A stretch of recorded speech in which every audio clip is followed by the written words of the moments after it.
Annyeong. Assalamualaikum warahmatullahi wabarakatuh. Jumpa lagi di channel saya, Haniyashi. Puing puing puing. Sebelum ceritanya saya mulai, boleh dong di-subscribe dulu biar bisa mengikuti cerita selanjutnya. Terima kasih. Dari sudut pandangnya si Adi. Sudut pandangnya si Adi ya. Seperti waktu yang tak bisa kuulang kembali, begitu juga dengan kesalahan yang telah kita perbuat. Betapapun kita mencoba meminta maaf dan berubah, kesalahan itu telah membekas di hati orang yang kita sakiti. Dan ketika penyesalan itu datang, semua sudah terlambat. Semua tak akan lagi sama. Seperti saat ini yang telah kualami. Penyesalanku karena telah menyia-nyiakan istri pertamaku, Anyelir. Aku mendatangi rumahnya setelah seminggu kepergian melatih. Sejujurnya, ada sebongkah rasa penyesalan setelah kami berpisah. Entah penyesalan yang bagaimana, aku tak tahu pastinya. Namun aku tetap pada egoku yang tak ingin mengikat atau memiliki sesuatu yang tak kuingini. Begitupun pada Anyelir, gadis berpenampilan sederhana namun bersahaja itu, yang jadi istriku karena perjodohan oleh orang tua kami. Aku memilih melepasnya. Jadi saat ia menggugat ceraiku karena sudah tak tahan dengan sikap acuhku padanya, aku menyetujuinya meski mendapat penolakan dari Melati. Rumah di tepi sawah dengan bangunan setengah permainan itu terlihat sepi. Aku berdiam beberapa saat sebelum keluar dari mobil, mengatur perasaanku yang campur aduk, sedih dan khawatir jika Anyelir menolak bertemu denganku. Aku kemudian turun, melangkah menuju pintu kayu yang tertutup rapat dan mengetuknya perlahan.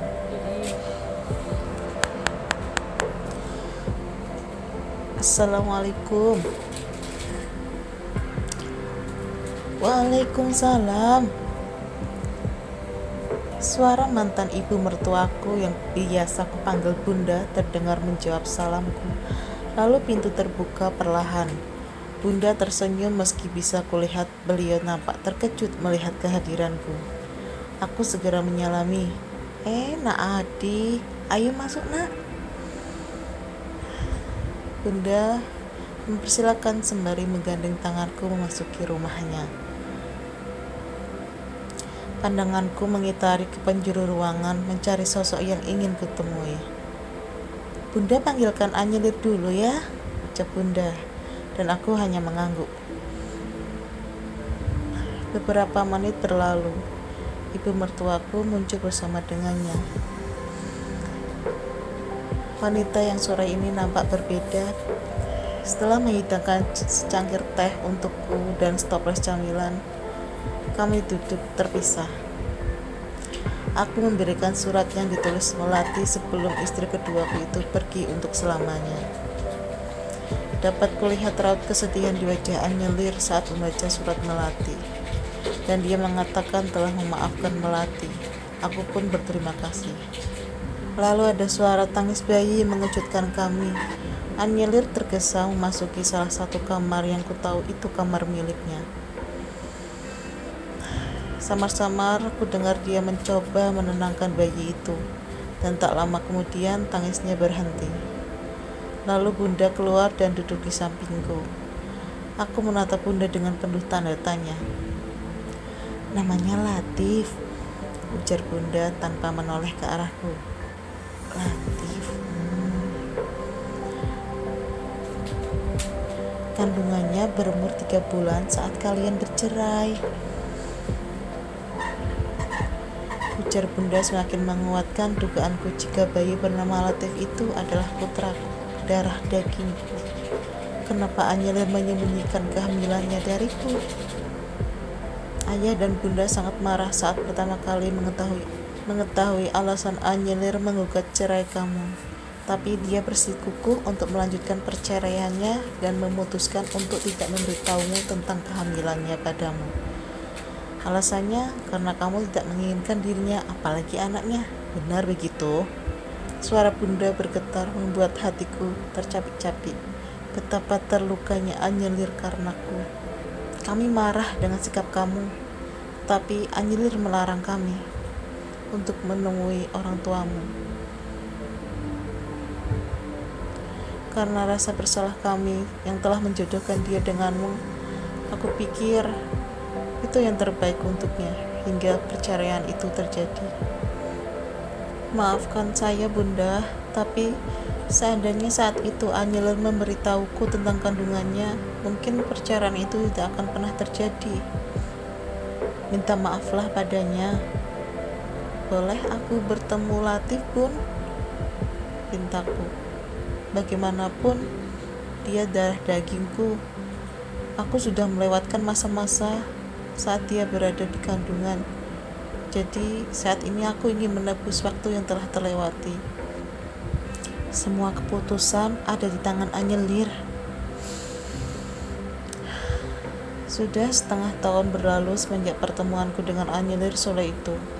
Saat dimana aku hanya berniat memberikan surat titipan Melati, namun aku justru merasakan penyesalan yang semakin menggigit karena akhirnya aku tahu Anyelir melahirkan seorang bayi yang tak lain adalah darah dagingku. Kalimat penuh luka terngiang jelas di kepalaku hingga saat ini, membuatku nyaris gila karena dihantui rasa bersalah. Anyelir benar-benar tak menginginkanku dalam hidupnya. Bahkan sekarang untuk melihatku saja dia begitu enggan. Aku mengerti rasanya sakit seperti apa. Aku melakukannya bukan atas dasar cinta, aku sadar itu. Namun, aku tidak begitu yakin jika saat itu aku justru menyebut nama Melati. Dan terlebih, aku tak menyangka semua perbuatanku malam itu menumbuhkan sesosok nyawa dalam rahimnya. Entah berapa kali aku kembali menyambangi rumah Anyelir. Terkadang aku membenci diriku sendiri yang telah dibutakan cinta pada Melati, hingga abai pada cinta yang lain. Siang ini, selesai menyervei gedung dan cabang distro baruku, aku bergegas menuju desa di mana anakku berada. Sebelumnya, aku mampir ke supermarket terlebih dahulu untuk membelikan camilan untuk jagoan kecilku. Aku tak peduli meski barang-barang ini pada akhirnya akan kembali ditolak olehnya. Rumah sederhana yang kini bercat hijau kini sudah terlihat di pandangan. Tak lupa, gue bawa kantong plastik besar di kursi bagian belakang. Senyumku terkembang begitu melihat sosok yang aku rindukan.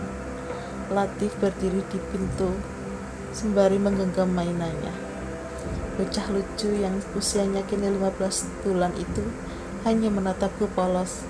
Langkah kakiku percepat agar lekas sampai di hadapan bocah lelaki yang masih berdiri di sana. Senyumku merekah, membayangkan akan segera memeluknya. Assalamualaikum Latif. Aku berlutut di depannya, seraya menampilkan senyum terbaikku. Semoga anakku ini tidak takut dengan kehadiranku atau justru lari dan menangis. Ekspresi tanda tanyanya dengan membulatkan mata sempurna menatapku. Aku mengeluarkan mobil-mobilan, mencoba mengalihkan perhatiannya sekaligus memujuknya. Latif mau ini? Dia menatap bergantian ke arah mobil di tanganku lalu beralih ke wajahku. Tangan mungilnya bergerak ragu untuk meraihnya. Ayo ambil, ini untuk Latif, bujukku lagi. Lalu dia mengambil mainan mobil-mobilan dari kedua tanganku. Gumamnya seketika membuatku tersenyum lebar. Hatiku menghangat, perasaan bahagia menghinggapi dadaku. Tanpa bisa kutahan, tetes cairan bening mengalir begitu saja dari sudut mataku. Papa Gendeng mau? Papa, katanya menirukan suaraku dan aku mengangguk. Ikut papa ini? Aku mengulurkan kedua tanganku untuk menghindangnya. Meski ragu-ragu, Latif tak mendekat. Takkan ku sia-siakan kesempatan langkah ini. Aku sudah menunggunya selama 6 bulan untuk memeluknya. Ini dari sudut pandang Anyelir. Hal yang selama 15 bulan ini tidak pernah dirasakannya, bahkan sejak ia masih berada dalam kandungan. Benarkah semua ini salahku?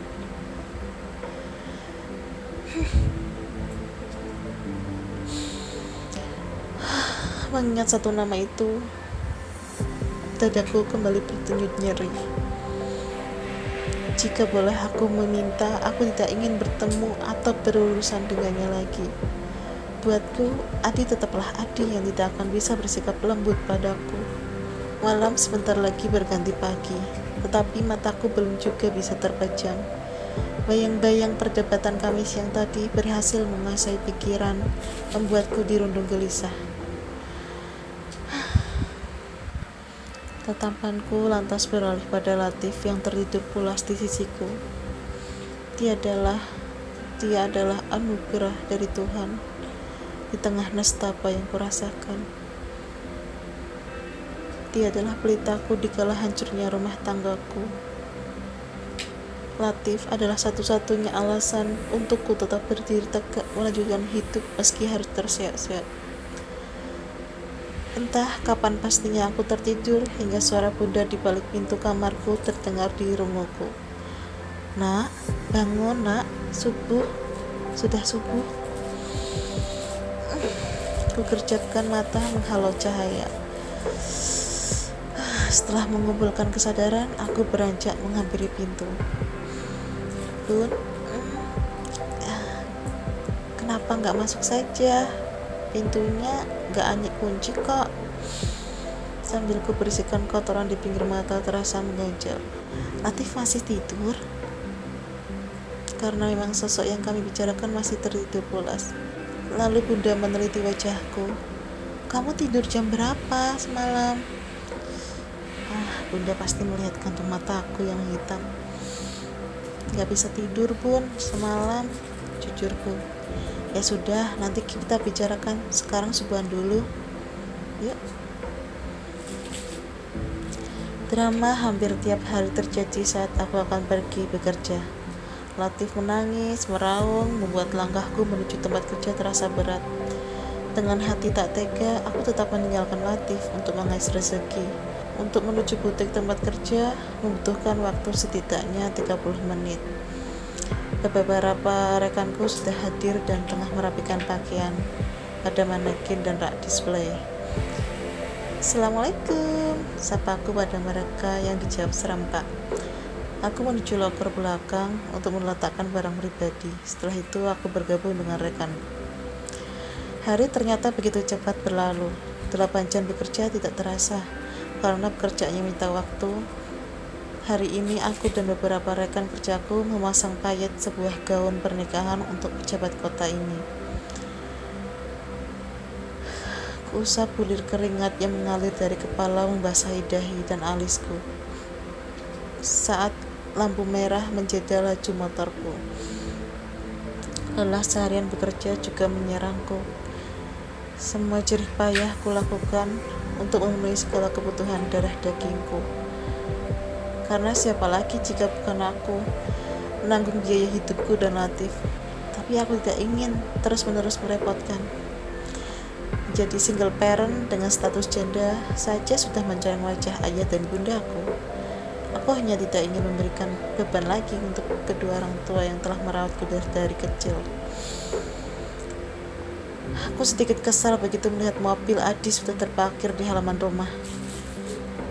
Sabar Anyelir.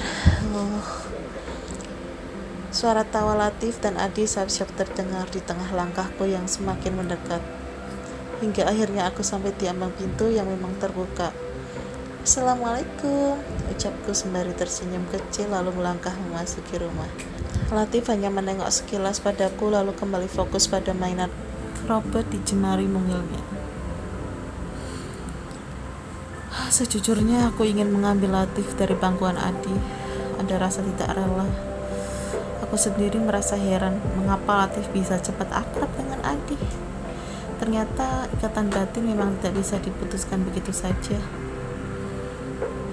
Sudah, biarkan Latif sama papanya dulu, ujar ayah pelan. Iya nak, sahut bunda. Sebaiknya kamu mandi dulu biar badan kamu segar.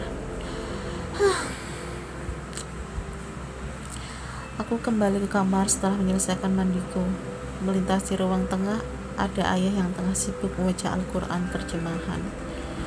Begitu sampai di depan kamar, ku dorong pintu kayu yang sudah sedikit terbuka. Sejenak aku terpaku pada pemandangan di depanku, di mana Adi sedang meniturkan Latif dengan mengumandangkan sholawat Nabi.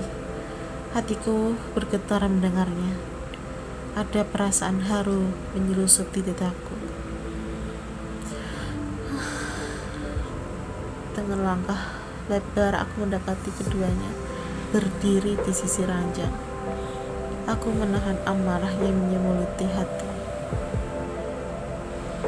Ingin ku mengusirnya, memaki dengan lantang, namun aku tak ingin Latif terbangun. Aku berdiam pelan. Adi menoleh beserta senyum tipis yang ia tampilkan di wajah.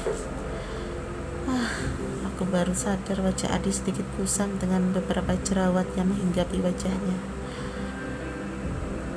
Anyelir, kamu boleh pergi sekarang, ucapku tanpa basa-basi.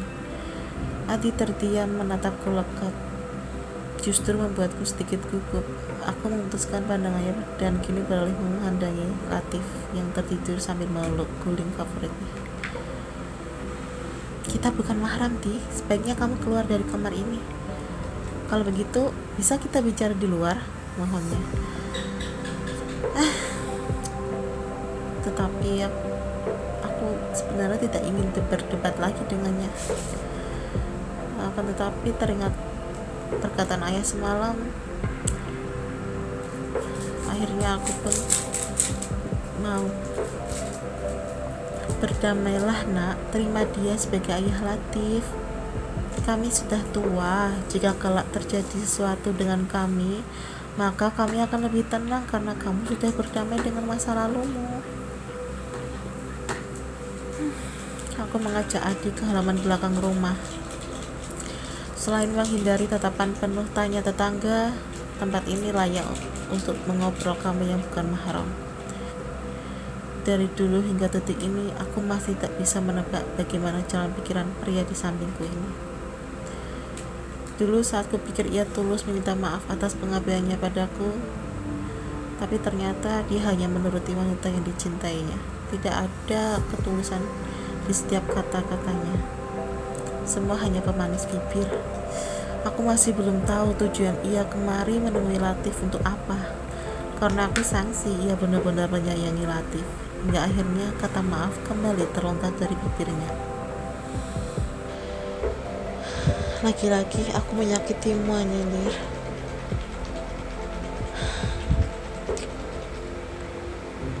Aku menoleh untuk melihat ekspresi wajahnya, dan ternyata Adi juga tengah menatapku hingga tatapan kami bertemu.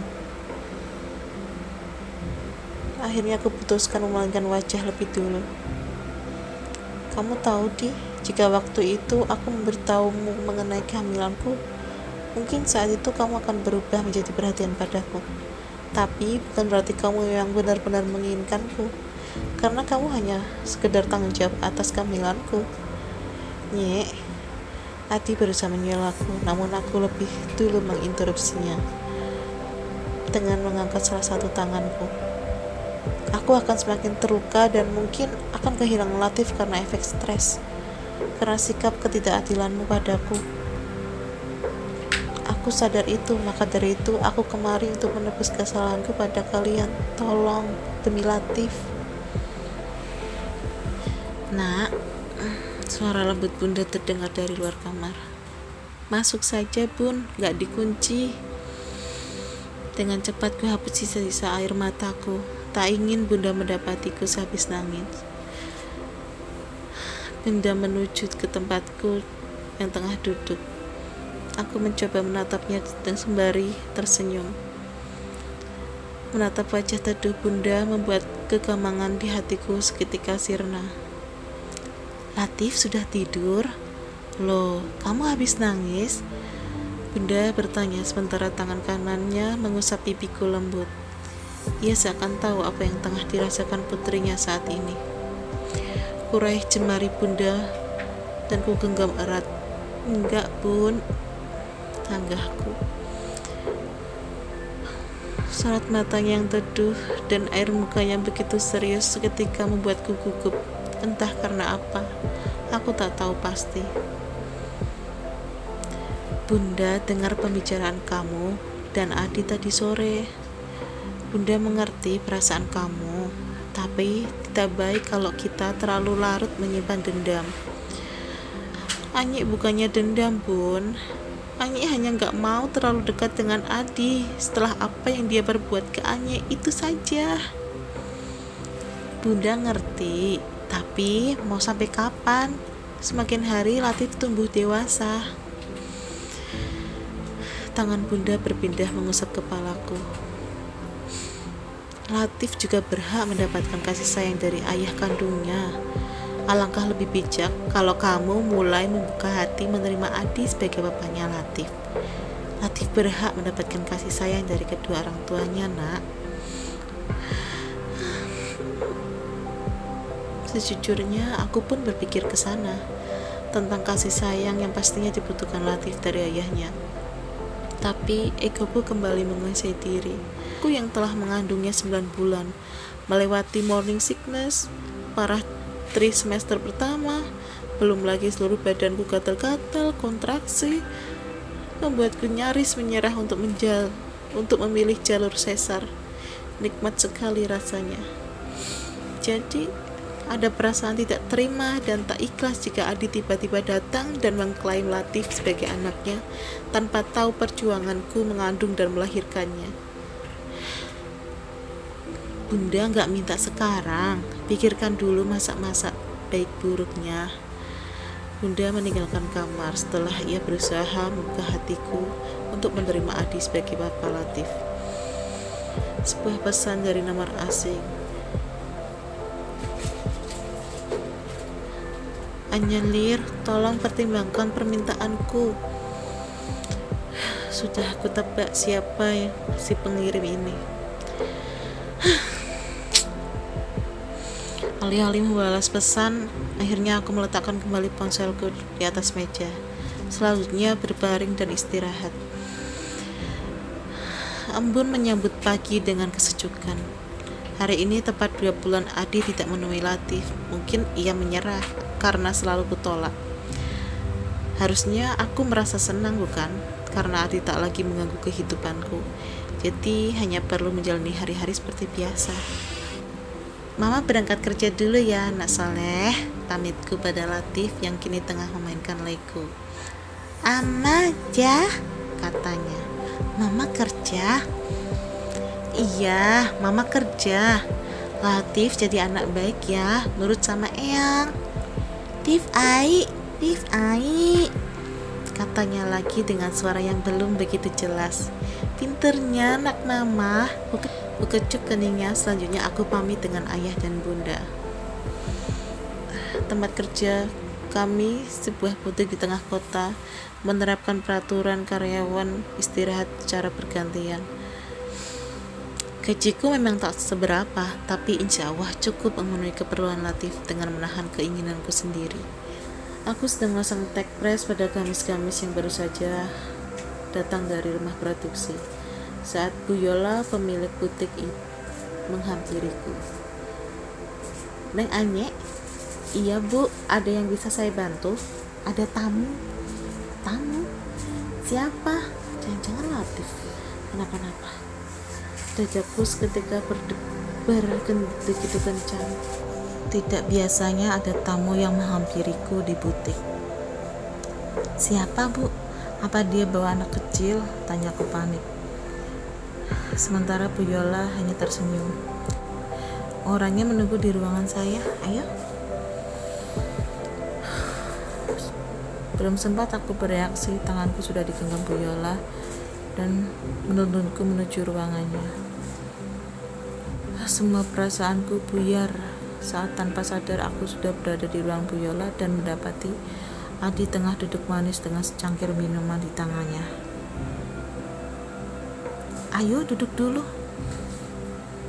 Bu Yola memecahkan keterkejutanku melihat sosok Adi. Aku akhirnya menurut duduk persisian dengan Bu Yola. "Jadi ini tamunya Anyelir, Pak Adi ini kawan saya. Kami sama-sama menjadi anggota di Persatuan Pengusahaan Butik dan Distro Bandung, makanya bisa kenal kalau kamu tahu." Aku sudah menahan kesal karena Adi telah mengganggu jam kerjaku. Meski ia mengenal bosku, bukan berarti ia bisa seenaknya datang kemari saat jam kerja, bukan? "Kalau begitu, saya permisi, mau kembali bekerja, Bu. Aku sudah minta izin pada Bu Yola untuk mengajak kamu pergi." Tapi silahkan, kamu bisa pulang sekarang dengan Pak Adi, Anyelir. Tapi pekerjaan saya masih banyak, Bu. Selesaikan apa yang perlu kalian selesaikan. Sepanjang perjalanan, aku hanya terdiam. Tidak sekalipun aku melirik Adi yang sibuk mengemudi.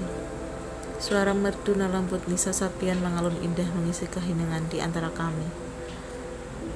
Aku akhirnya tersadar saat mobil berhenti di sebuah restoran bergaya klasik dengan bangunan bernuansa Eropa. "Turun dulu, ada yang mau aku bicarakan." Kami sampai di sebuah meja dengan sofa berwarna krem. Di sana sudah ada seorang pria berkacamata tengah menikuri sebuah kertas.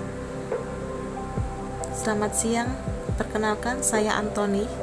Pria tersebut memperkenalkan dirinya padaku sembari mengulurkan tangannya. Aku hanya menaklukkan kedua tangan di dada. "Saya Anyelir." "Ayo duduk dulu," tita Adi masih dengan suara tenang. Kami duduk dengan Pak Antoni berada di tengah antara aku dan Adi. Aku hanya memesan minuman, sementara Adi dan Pak Antoni memesan sop buntut dengan nasi dan orange juice. Pak Antoni beberapa kali menanyakan pekerjaanku dan tentang Latif. Selebihnya aku lebih banyak diam. "Anyelir," Adi berdehem lebih dulu sebelum bersuara. "Kami sudah selesai menghabiskan makanan kami. Pak Antoni adalah notaris yang akan mengurus pemindahan kepemilikan distro dan kafe." Aku masih belum mengerti arah pembicaraan Adi. "Maksudku, untuk distro dan kafe yang ada di Bandung akan kuserahkan untukmu." Aku mengerjapkan mata beberapa kali, mencoba mencerna setiap kata yang diucapkan oleh Adi. Lalu suara Pak Antoni kembali menegaskan apa yang baru saja Adi ucapkan. "Betul, Bu Anyelir. Saya berada di sini karena diminta Pak Adi untuk mengurus berkas pemindahan kepemilikan distro dan kafe yang akan diserahkan pada Bu Anyelir. Ini suratnya, silahkan dipelajari terlebih dahulu." Aku membaca dengan hati-hati paragraf demi paragraf. Adi akan tetap memantau perkembangan distro dan kafe yang akan menjadi milikku tanpa mengambil keuntungan sepeser pun. Aku kembali membaca ulang rangkaian kata itu, meneliti kembali ku cari yakni nama Latif. Rasa khawatir Adi akan mengambil alih pengasuhan Latif tak terelakkan. Juga kalimat yang membahas hubungan personal kami. Namun hingga akhir surat perjanjian itu kubaca, tak kutemukan kalimat yang kucari. Isi surat yang digemblengku hanya membahas pengalihan distro dan kafe milik Adi menjadi milikku. "Apa maksud semua ini, Di?" tanyaku tanpa basa-basi. Adi tersenyum tipis.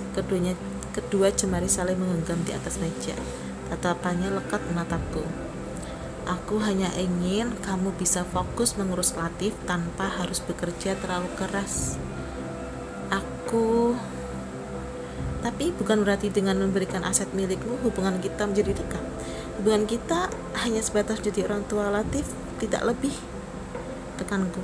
Terdengar terlalu percaya diri mungkin, tapi aku tidak peduli.